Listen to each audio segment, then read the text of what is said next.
Hey everybody, this is Claudia Wells, the original Jennifer Parker in Back to the Future, and you're listening to Tommy, Throwback, Kovac on Splat from the Past.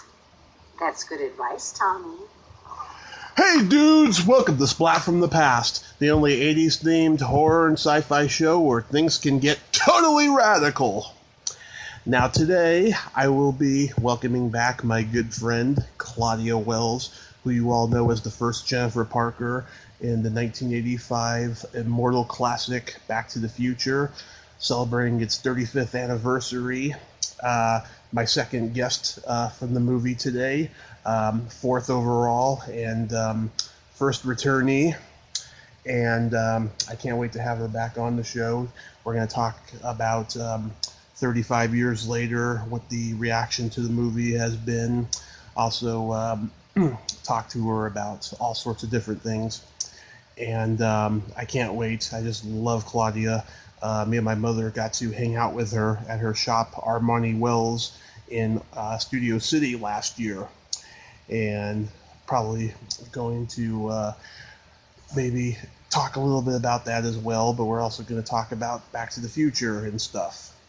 So, here is my new interview with Claudia Wells.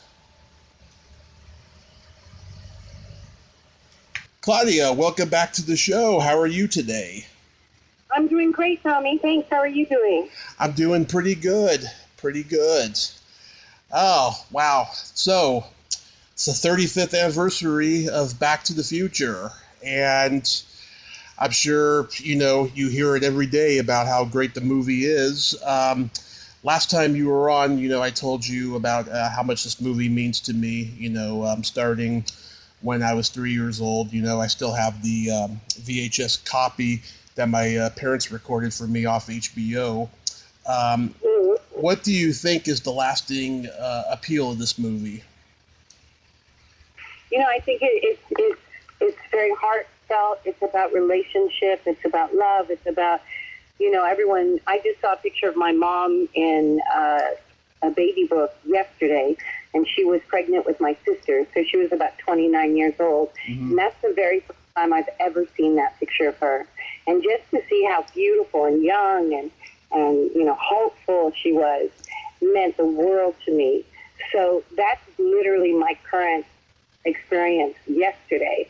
So for a movie to be made about a young man going back in time and literally hanging out with his parents, I can only imagine how amazing that could and would be, considering I just had this experience of seeing my mother's picture at 29 yesterday. Aww. And life-changing to see that and experience that. And, Back to the Future is a movie about that. So I think that has a lot to do with it. Oh, that's wonderful. Yeah. I mean, this movie has always appealed to me for, I think, a lot of the same reasons it's appealed to other people, is because, everyone has that fantasy of going back to when their parents were in their high school years, They used to, my parents used to let me look at their yearbooks and stuff, and I think that's why this movie resonates with me. Beautiful. That's good. Yeah. I was curious, how long were you on set for? I don't remember, because I worked so often back then, so Mm-hmm. I couldn't tell you. I think it was on and off for about 3 weeks. On and off for about 3 weeks. Yeah. Did anyone play any practical jokes on set? Not while I was there, but I'm sure it probably happened, but no, not while I was there. We were all, we worked hard, and not that I know of. Yeah, I've seen outtakes, where Michael is playing pranks or being the butt of a joke or something. It's pretty funny. Oh, cool. I didn't see that. Oh, yeah, it's in the outtake reel. New episode. Yeah, it's on YouTube or it's on the DVDs, Awesome. Yeah, it's funny. Earlier today, I talked to Robert Krantz, who played the guy who stands behind Michael and says, "That's George McFly," after the fight takes place. Oh, how cool. Yeah. And he says, every once in a while he'll still get recognized for this movie, even if he's like wow. giving a speech or something, you know. What's you? Yeah, he's a filmmaker mostly these days, you know. Right, having water. Oh, Oh, I okay. didn't know that. What films is he making? He made a movie recently. It's called Love, Hope, and Faith, and it's on Netflix. And it's got a really great cast in it. He told me it's a romantic comedy, and it's about Christianity. And For your kids? yeah, and I haven't seen it yet, but I'm actually going to make it a point to watch it this week. Wow. Oh, I'd love to have you introduce us to each other. Yeah, absolutely. He has a Facebook fan page, but that's about it and stuff. But I'm sure I can connect you two if you'd like. I really appreciate it. That'd be amazing. Yeah. I mean, God and Christianity is a huge, what is my life. So I would love to meet up with him. Mm-hmm. Absolutely. Yeah. I've been very interested in doing faith films. So this could be a really beautiful connection. Maybe that's why God had me do your show again. Oh, yes, I absolutely agree.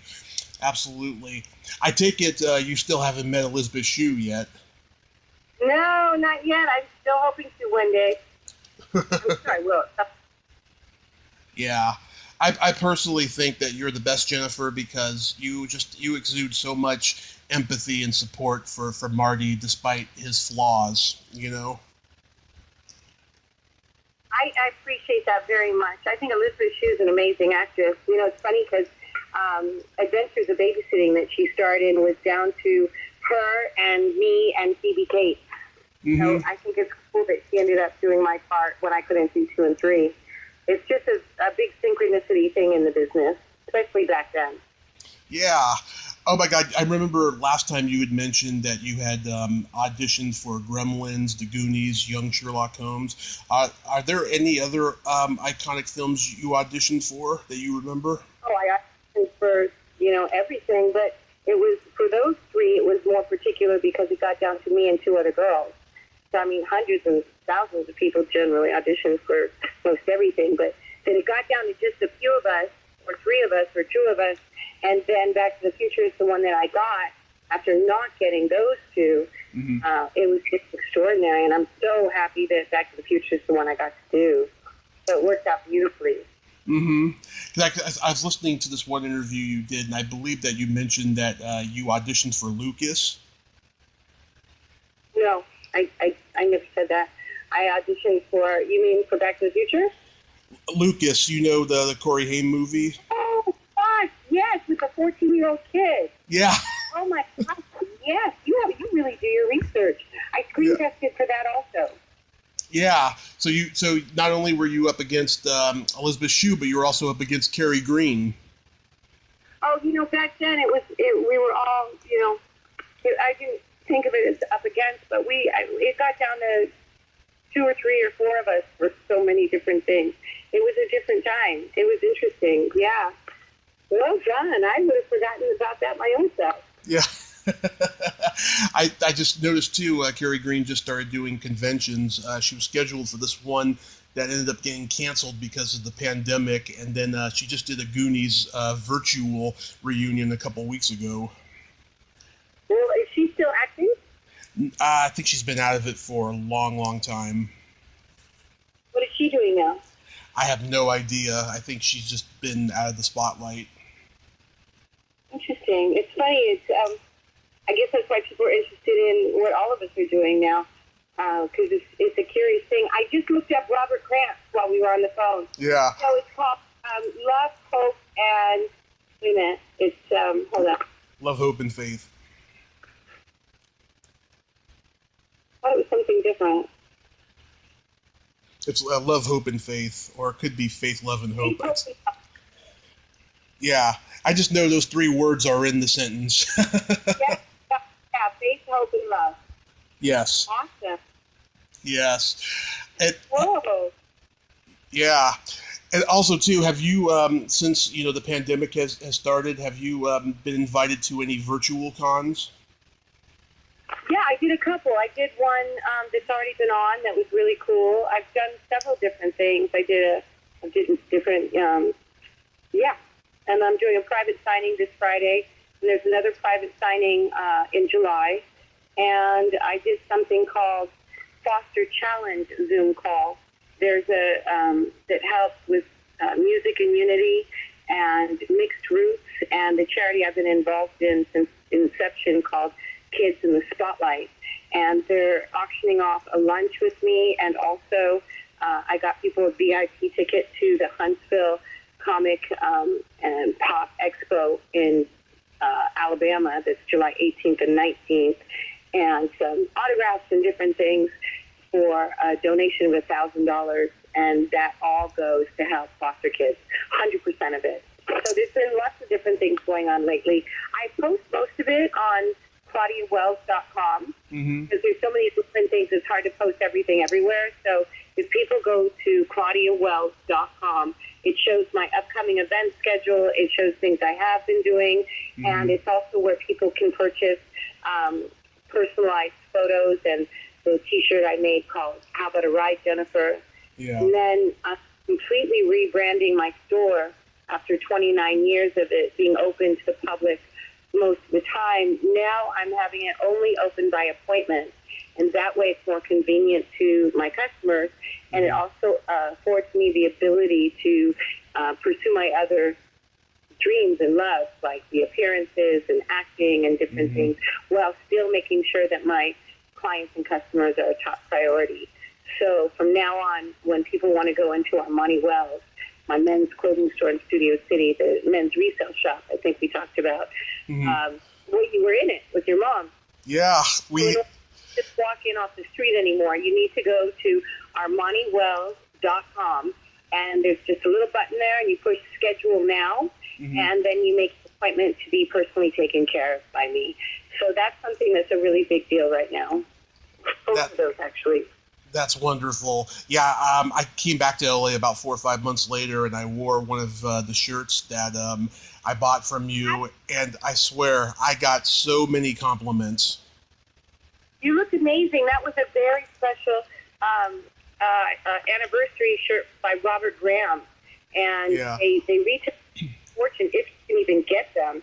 And I think you got it for what, $150 or something? It's like a $800 shirt. It looked amazing on you. It was meant to be. It was perfect. 2 of them, actually, you got. Actually, it was 3, I think. Oh, you're right. It was 3. Yeah. They were just waiting for you. That's how my store works. Every piece of merchandise has its own rightful owner. Yeah. That's beautiful. And, too, I had lost a considerable amount of weight in between time and stuff, so it fit a lot better. And just, everyone just loved it. I mean, people were just coming out of the woodwork to compliment me. Oh, I'm so proud of you. Oh, thank you. Thank you so much. Do you think that convention in Alabama is going to go off without a hitch? I think they've really done a lot of work toward it being socially distant, acceptable, and safe for everybody. So, we can never say we know what's going to happen tomorrow anymore. That's been proven to everyone. It's always been the case in God's world that, He knows tomorrow. None of us really do. But now we've had proof that we literally don't know what tomorrow's going to bring. I can't say for sure it's going to happen. I can say it looks like it's going to happen for sure. It's booked. It's set. We're ready for it. But I can't read the future any more than anyone else can. But I'm planning on being there as things stand right now, and so is everyone else. It's got backtothefuture.com Stephen Clark there. It's got Terry and Oliver Holler, who are the Team Fox DeLorean owners, who are so amazing, and they've brought their DeLorean all over the world and to every state to represent Team Fox and make money for the charity. They're going to be there, so there's going to be this wonderful sort of center place with the 3 of us set up. So it should be a really fantastic time, and we're all expecting it to happen. I think I can't say, I don't know any more than that. I'm planning on going. Yeah. I don't think I would ever do a virtual con because it feels funny and you only get like 2 minutes with the person, But I I don't know. I mean, I've done the Zoom things, but yeah, I couldn't answer that. Mm-hmm. Something else I found out about you that I didn't know, and I think it's wonderful, is that you're an advocate for the homeless. Oh, very much so. My heart has been for the homeless for decades. Yeah, I've got lots of homeless friends. I mean, once they're all my friends. That's how I look at it. Mm-hmm. Me and my mother, we were homeless for about 4 years until a miracle happened, and we got our apartment up here in Redding. That's a very long time. Yeah, and that was when my accident happened, right in the middle of that. And the last few years has just been a miracle. It's hard to say, but wow. I love the fact. That's extraordinary. Yeah, I love the fact that you do that, especially out there in LA. I mean, it's gotten absolutely worse from what I've seen on the news. Oh, yeah. Oh, and in studio cities like the Beverly Hills and the Valley, and we've got lots of homeless people. There's homeless people everywhere. I'm very happy that you're not in that situation anymore. Devastating and terrible. It's amazing how you look at people and you'd never know what they've been through. Mm-hmm. Ever. I tell you. Ever, yes. I was wondering if you could give my listeners, last year, you gave me this wonderful analogy about the belly button. Do you remember that? Yeah, my mom used to tell me that. Okay, so everyone's in heaven, and God is at the front of the line. Mm-hmm. Kid goes by, stands in front of God, and then he pushes his finger into their tummy, and he goes, "You're done." Because the next one, "You're done," and that's how everyone got their belly button. Wow, that's just a wonderful. I love that you asked me that. You're terrific. You really are a terrific man, Tommy. Oh, I try. I'm not all about that. I try. Yeah. Don't try. Try to sit down. Are you sitting down? I'm sitting down. Okay, try and sit down. Try to sit down. While I'm sitting down? No, you're already sitting down. You're actually sitting down, so you can't. You're not trying. You're doing. You're succeeding. Oh, I am. That's just the truth. I mean, try and touch your head. Try. Did you just touch your head? I did touch my head. Okay, you didn't. You touched your head. It wasn't just trying to touch. You actually touched your head. You didn't try. You did. Yes. So you're an excellent man. You're not trying. You're doing. That's who you are, and that's what you're doing. And every day you continue the pursuit of excellence. Thank you so much. That's who you are, Tommy. Thank you so much, Claudia. I appreciate Absolutely. that. You're phenomenal. You're very kind to your mom. You have a lovely mom. Mm-hmm. You're situated. You're pursuing your goals and your dreams. You're reaching out to people that you want to know, and you're getting yeses. You're doing an excellent job, Tommy. Thank you. I am every day. I'm waking up more grateful than I was the day before. Beautiful. I've taught myself. I learned this, but I've taught myself every single day I wake up and I say the first words out of my mouth. This is the day the Lord has made. I will rejoice in it and be grateful. This is the day the Lord has made. I will rejoice in it and be grateful.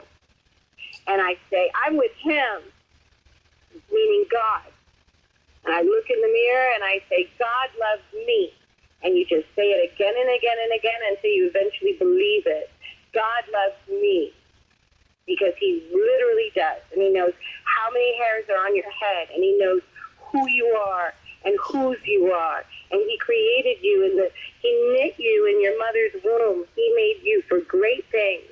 He literally said, no, that's my Tommy. And I've made Tommy for specific and great things. And that's the life you're living. And when you wake up grateful, you're just giving back to God and saying, yep, I appreciate you and I thank you. And I'm going to choose to be grateful like what you're doing. Mm-hmm. What would you say, Claudia, is your best personality trait? Well, that's an interesting question. I'm told often I have the gift of encouragement to others, which is what I do as a career in my store. I love lifting people up. I can look at someone and I see a beauty in them that they may not realize is there or see it themselves, and it's my joy to bring it out of people. So I say my one of my best strengths is the gift of encouragement. I definitely agree, yes. People ask me what my best personality trait is. My sense of empathy, and at times the fact that I have no filter. You know what? That's a good thing. I like that. I sometimes I often have no filter. I say what's on my mind. Yes. You know what? You take it to the bank. If I say it, you know, people are like, yeah, you're kidding. No, actually, I mean it, and that's why I said it. Mm-hmm. Very well said. Yeah, it's a wonderful quality. See, one of your many qualities that are excellent. Mm-hmm. You're a good guy, Tommy. You really are. I'm happy to know you, and I was so tired before our conversations, but I was like, oh my goodness, I'm tired, but we had a commitment, and I was sticking to it, and you make this conversation a complete joy, and different from the typical, so, blah, blah, blah, same question. You're intriguing, and you make a conversation with you a pleasant experience and a joyful encounter. Well, it's funny. I've been doing this for 3 years now, and I listen to a lot of other people's podcasts so I can get a sense of who I'm going to interview, and I hear so many cliched questions that you can get the answer to from like the DVD commentary or documentary or something about, the movie that they're known from and stuff. I try to dig really deep into the source and see if I can ask something that they've never been asked before, That's incredible. And and people appreciate you for that. And the listening audience will appreciate you more and more and more, because they're going to go, oh, wait, if I go to Tommy's podcast, I'm going to hear something new and different. Let me listen to Tommy, because I've heard these other answers over and over and over again. Or I could Google the answer. Let me go check Tommy's podcast out, because Tommy's going to bring something out that's interesting from this person that he's interviewing, and something that he or she hasn't said, or hasn't said often, or anything, because you put your heart and mind into it. You're very, very qualified at what you do, Tommy. Oh.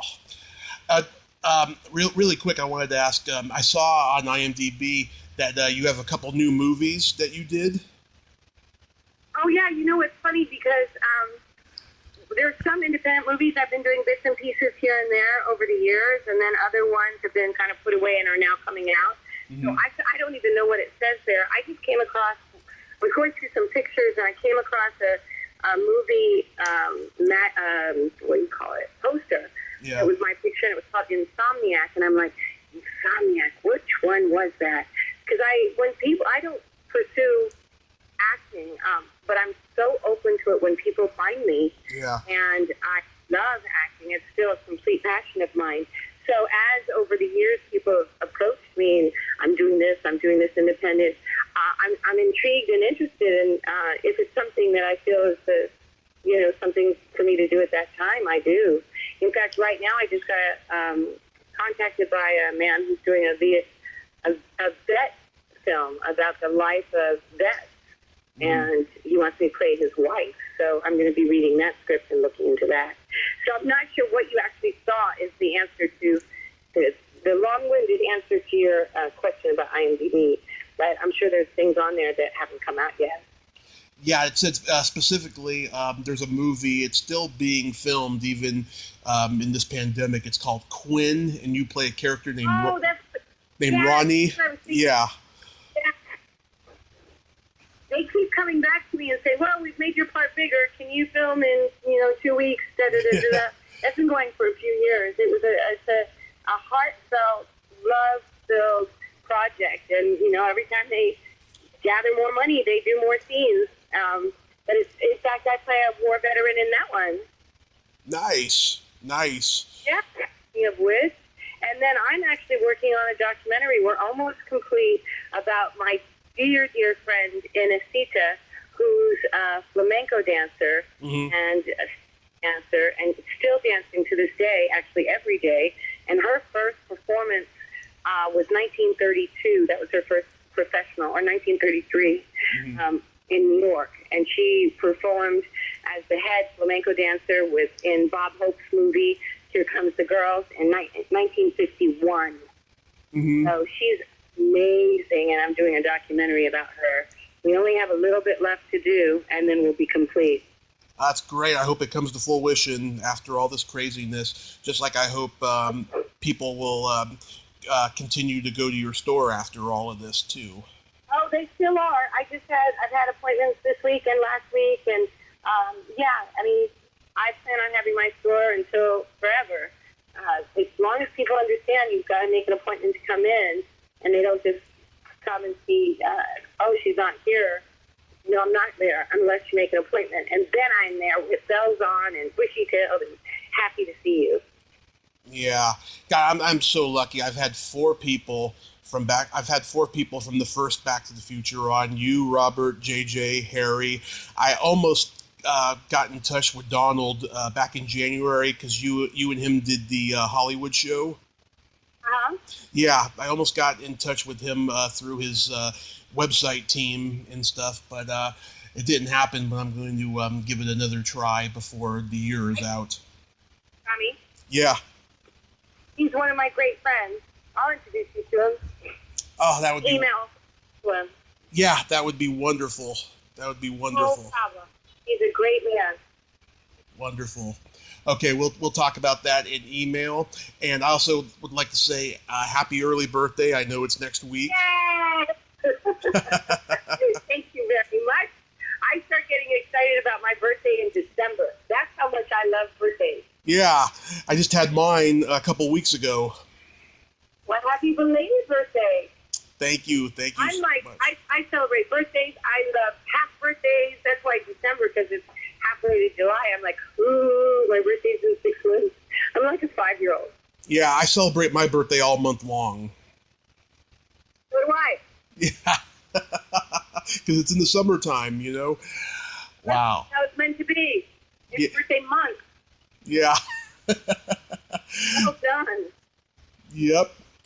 Well, Claudia, thank you so much for coming back on today.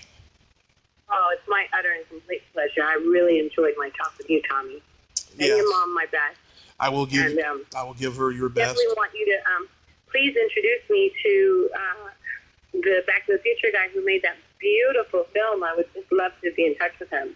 Yes, I will put you in touch with Robert and Robert Krantz, right? With Robert Krantz, and you put me in touch with Donald, and easy, not a problem. Everybody will be happy. That's right. God bless you, Tommy. It's been a complete and utter pleasure. Likewise, Claudia. God bless you, and have a great night over there. Thank you, darling. Bye-bye. Bye-bye. Well, there you have it. Claudia Wells. Ain't she a sweetheart? God broke the mold when he made Claudia Wells. He really, really did. Wonderful lady. Go to her store in Studio City. If you're not too afraid of the pandemic, go and see her beautiful, beautiful men's clothes that she's got at Armani Wells. You will not regret it. If you like this video, everyone, please subscribe to my YouTube channel. Add me as a friend on Facebook.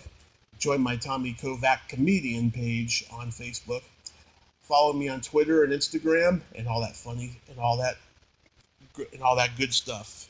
God, I've been saying this for so long I forget the words. Well, that's all the time we have this week on Splat from the Past. Until next time, this is Tommy Throwback Kovac saying there's no shame in living in the past because the present sucks. Later, dudes. Gonna go back in time. Gonna go back in time. Great Scott.